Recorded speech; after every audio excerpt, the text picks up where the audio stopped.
Meanwhile, in a bizarre decision in Florida, the gunman who murdered 17 people in Parkland has been spared the death penalty.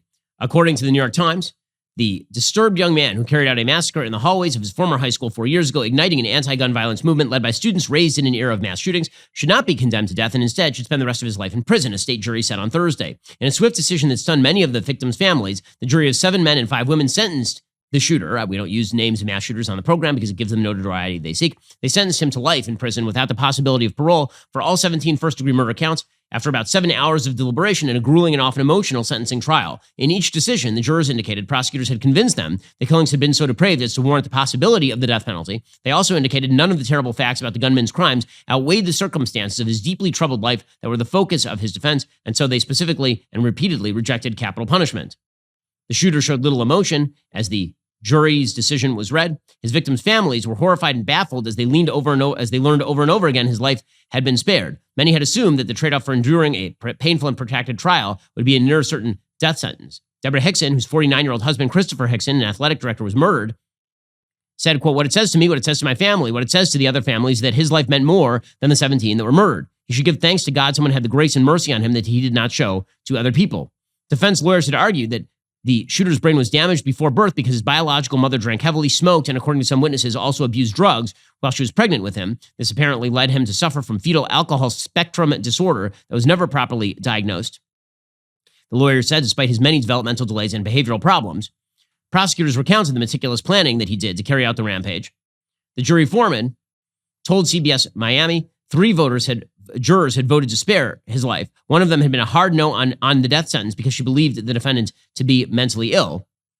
Apparently, the foreman said the jurors had wanted to sleep on their decisions on Wednesday night before returning on Thursday and voting. He said, "It didn't go the way I would have liked or the way I voted, but that's how the jury system works, because Florida requires a unanimous vote in order to impose a death sentence."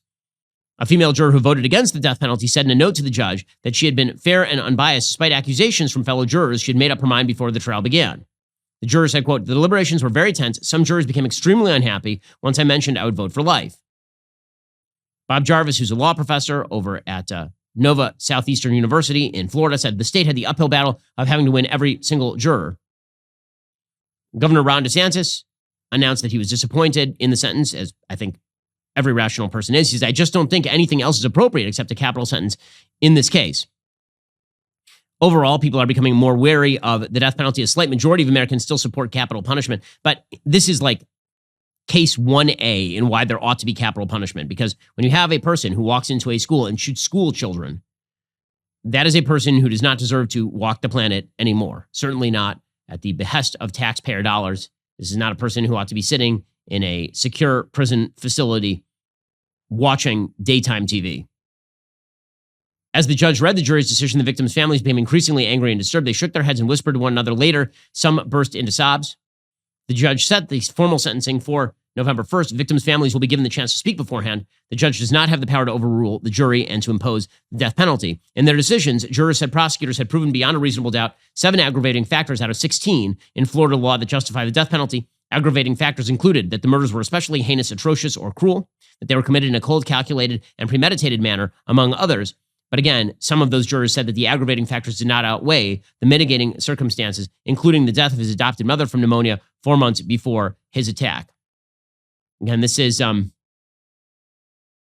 the notion that sympathy for a mass murderer should outweigh the damage done by the mass murderer is a moral flaw. People tend to think that the Bible is hackneyed and it's beyond its time. When the Bible says, if man sheds blood, by man shall his blood be shed, there is a reason for that, a system that makes it very difficult to put off this mortal coil a person like the Parkland shooter. That is a system that needs to be revised in some way, especially if you have people who are specifically dedicated. It sounds like one juror was to the proposition that all you have to do to show that the person should not receive the death penalty is to show that he had a troubled childhood or that he might have had some sort of any sort of mental issue. Alrighty, meanwhile, a new law in Virginia, a proposed law in Virginia proposed by a Democrat, is doing all the things that I suspect that the Democratic Party would eventually love to do with regard to LGBTQ plus IA divided by sign minus sign, I don't know, all the rest of the symbols. what that agenda would like to achieve. According to 7 News in Virginia, quote, Virginia parents could face a felony or misdemeanor charge if they do not affirm their child's sexual orientation and gender identity, according to a state lawmaker with plans to introduce the legislation in Virginia's upcoming legislative session.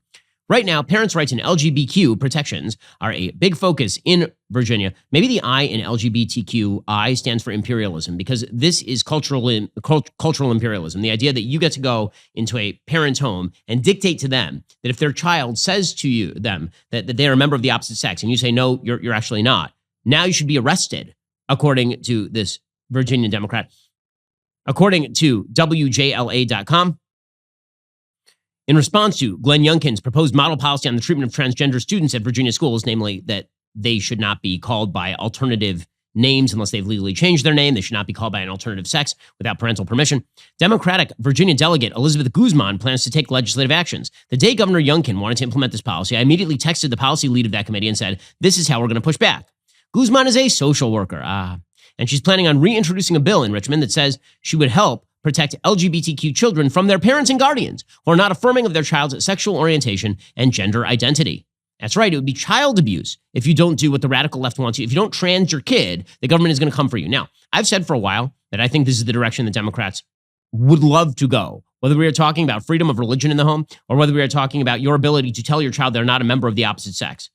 That the left truly believes that parents, family, social institutions like churches, these are encroachments on the true you. And children also have a true you. I mean, you can tell that they are transgender from the time they're in the womb, according to people on the left. You can't tell they're alive when they're in the womb, but you can tell they're transgender when they're in. You can kill them in the womb, but you also have to acknowledge they might be a member of the opposite sex while they're in the womb. This bill would expand the state's definition of child abuse and neglect to include parents who do not affirm their child's gender identity or sexual orientation. Guzman told 7 News, quote, if the child shares with those mandated reporters what they are going through, we are talking about not only physical abuse or mental abuse. What the job of that mandated reporter is to inform CPS, Child Protective Services. And then that's how everybody gets involved. There's an investigation in place. That's not only from a social worker, but there will be a police investigation. Before we make the decision, there is going to be a CPS charge. What could the penalties be if the investigation concludes a parent is not affirming of their LGBTQ child? What could the consequences be? Well, we first have to complete an investigation, Guzman answered. It could be a felony. It could be a misdemeanor. We know that CPS charge could harm your employment, could harm their education, because nowadays many people do a CPS database search before offering employment. What would you say to Republican colleagues who say this is criminalizing parents? Asked the reporter. Quote, no, it's not. It's educating parents because the law tells you the do's and don'ts. The state is God. The law will tell you the do's and don'ts of how to raise your child. And if the state tells you that you must raise your child gay, you must raise your child trans, if the law tells you to do that, you must do it. The state is the great educator. It's just an educative method of telling you how you should raise your kids. Alrighty, guys, the rest of the show is continuing right now. You're not going to want to miss it. We're going to get into the underlying problems in the world economy. Plus, we're going to get to a proposed law in Virginia that would effectively criminalize you not transing your kids. If you're not a member, click the link in the description and join us.